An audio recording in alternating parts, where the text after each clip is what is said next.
Hi everybody, welcome to Dr. Manny's Learn Shops, and in this presentation we're going to cover as an overview chronic liver disease, which primarily deals with cirrhosis of the liver, and some of the other more common hepatic disorders which probably relate to some of the viral injuries as a result of hepatitis A and hepatitis B. I think it's important we go over the anatomy and physiology here and appreciate that yes, the liver is an essential organ, as many other organs are, as all our organs are. But the liver is the first largest gland. However, it's the second largest organ in the human body after the skin. And it's an amazing organ. It performs more than 500 important tasks. And in the digestive system, its roles include metabolism, detoxification, creating proteins like albumin, and producing digestive chemicals. When you look at it, it's a reddish brown colour and rubbery in texture, and it's very vascular. And it's located in essentially the right upper quadrant when you look at the four quadrants. Now, in relation to its appearance, it's triangular with two major lobes, a large right lobe and a smaller left lobe. And it's divided by what is known as the falciform ligament. And this basically just anchors it and keeps it in place to the diaphragm. Now, it's got two major sources of blood supply, the portal vein, which comes from the digestive system, and the hepatic artery, which comes from the descending aorta with oxygenated blood from the heart. Now, the functional units of the liver are the hepatocytes. Now, of its 500 functions, I've just included, for your interest and your awareness, some of the most important. It produces bile. It provides hemostasis. It helps in the breakdown of lipids. It stores carbohydrates. It also assists in breaking down proteins, proteinolysis, for digestion. It stores vitamins and minerals such as A, D, E, K, B12 and ferritin. And if you have the unfortunate habit of drinking alcohol and taking certain other recreational medications or toxins, it filters and cleans your blood of these metabolites. It also serves an immunological function with its macrocytic, macrophagocytic,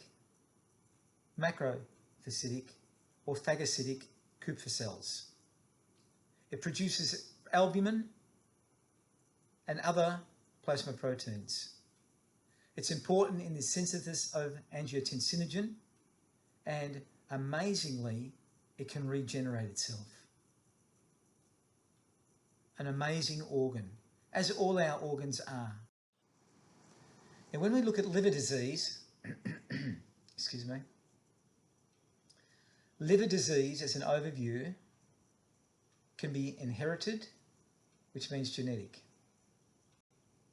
It can be created by things such as viruses, bacteria, parasites, and most commonly, alcohol abuse and obesity, morbid obesity. Over time, these conditions can lead to liver damage, which can lead to cirrhosis, which means scarring. Have a look at the images. The healthy liver is what you want. You don't want a cirrhotic liver, because this can lead to life-threatening situations.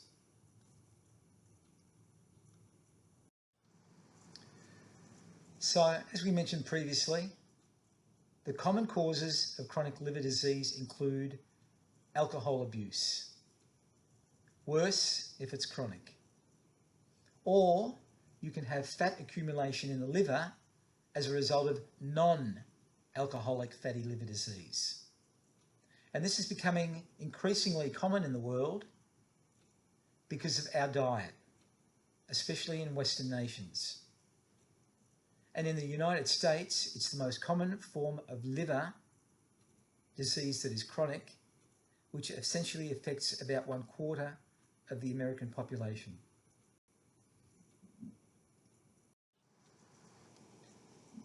What are some of the risk factors? Well, the risk factors are essentially genetic, which is non-modifiable; heavy alcohol use, which is modifiable; obesity, which is modifiable; type 2 diabetes mellitus, which is modifiable with changes in lifestyle modification. It can be contracted via certain viruses as a result of tattooing or body piercings, injecting shared drugs via contaminated needles, exposure to body fluids such as blood, and unprotected sex. And certainly there are always chemicals and toxins, whether they are environmental or recreational, which can put you at risk. Prior to 1992, blood transfusions were a source of hepatic disorders, but now with effective screening, many problematic toxins, chemicals, viruses are detected. So blood transfusions are not really an issue.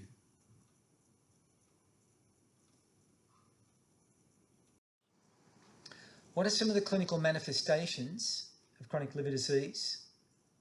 Well, they're not always obvious. However, they may include things like, or signs and symptoms such as jaundiced skin and sclera, ascites, peripheral edema, pruritus, bilirubinuria, pale stools, being fatigued chronically, nausea or vomiting, and loss of appetite, and the tendency to bruise more easily due to the fact that here certain hemodynamic or hemostatic proteins, substances are not being produced. How do we assess hepatic disorders generally? Well, most importantly, we're looking at the health history and the physical assessment. Other tests that can be done are things like hepatic function tests, blood tests that can be done that look for specific liver problems, and genetic conditions. Imaging tests, fairly generic. We're talking about abdominal X-ray, abdominal ultrasound, computerized scan, MRI, magnetic resonance imaging, and sometimes even, if available, PET scans, positron emission tomography imaging. And if all else fails, a biopsy can be done. And a biopsy may identify where the issue might be. When we come to the most important ones from my perspective, we're looking at health history and physical assessment. And these two assessment tools determine what lab tests may be ordered by the physician or the hepatologist or whoever the gastrointestinal physician may be. But the important thing is a focused physical examination allows you as the nurse to obtain assessment of the patient using inspection, palpation, percussion, auscultation as required. Now, I'm not going to go through all the liver function tests. There are numerous here, but essentially the liver function tests, as you can see on the screen, essentially are about enzymes. Now, enzymes are typically in the liver circulation. If they're found in the blood, that means that your liver is damaged, and that's a problem because it indicates that you have liver damage, and as a consequence of that, the liver may not be working as effectively as you would choose. There are other indicators as well, things like albumin and total proteins, bilirubin, even things like clotting factors that relate to prothrombin time, partial thromboplastin time, vitamin K levels, which can indicate that you have got an issue with your liver. Now, I'm not going to go through all these things here. You can have a look at the screen, but you can see here's an example of an abdominal ultrasound. Here's an example of a CT scan. Here's an example of an MRI. And these are all diagnostic tools that will be utilised by the radiologist, the specialist, in relation to determining whether there's an issue or not. Other things that can be done, as I mentioned, your percutaneous liver biopsy, and typically this is done as a last resort, because if now they don't understand what's causing your hepatic disorder, then a liver biopsy may reveal what the issue is. Okay, let's review some of the hepatic disorders under the title of infection. Now, there are numerous viruses, parasites, bacteria that can affect the liver. However, I'm just going to be going through hepatitis A and hepatitis B.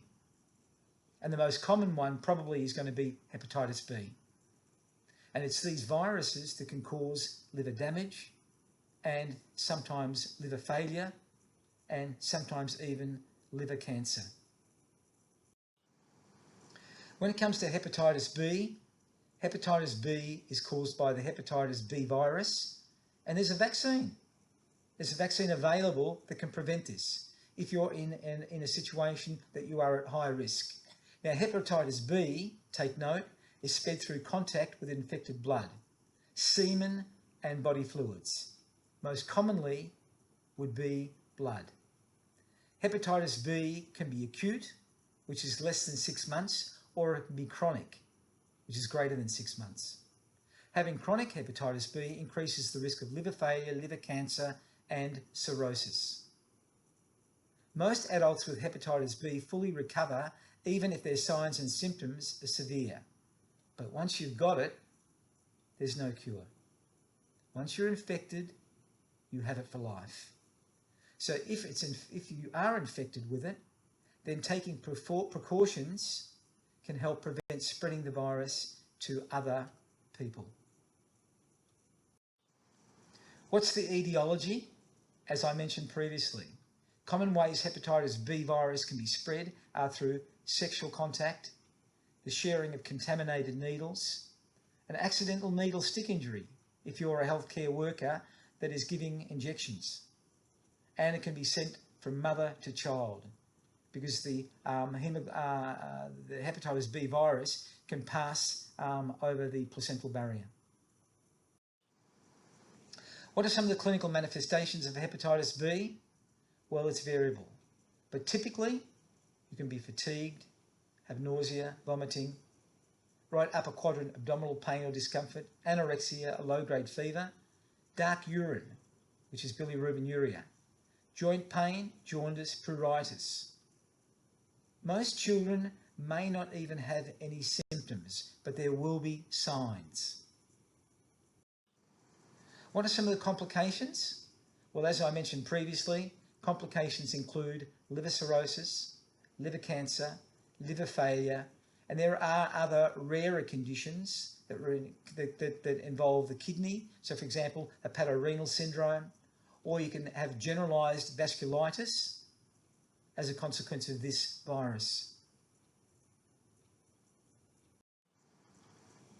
What's the prevention?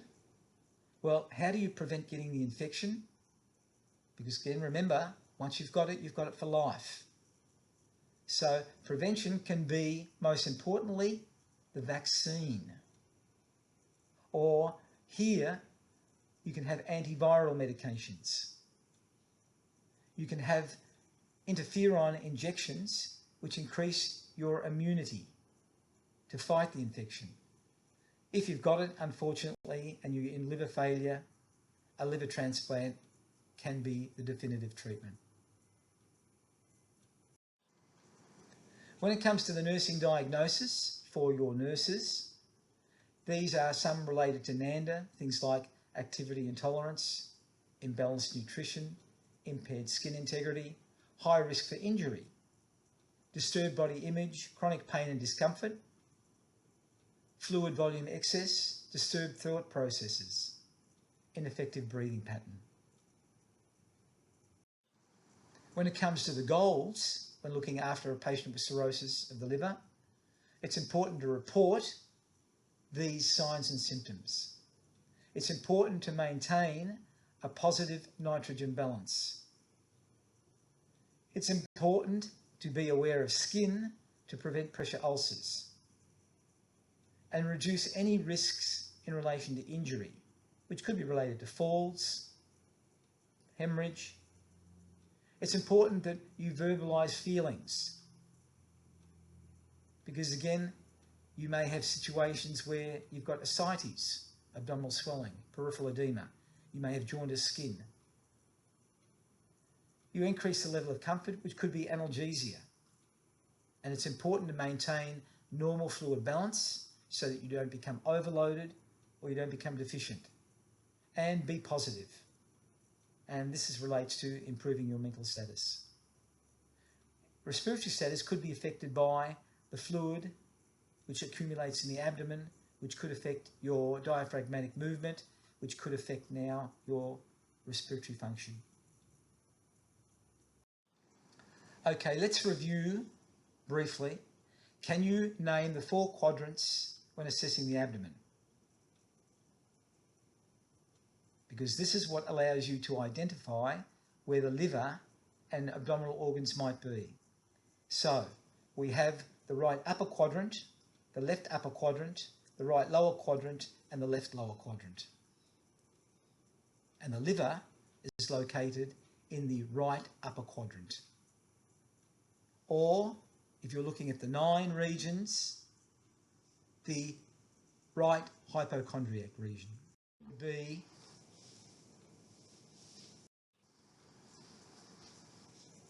as indicated, the right upper quadrant or the right hypochondriac region.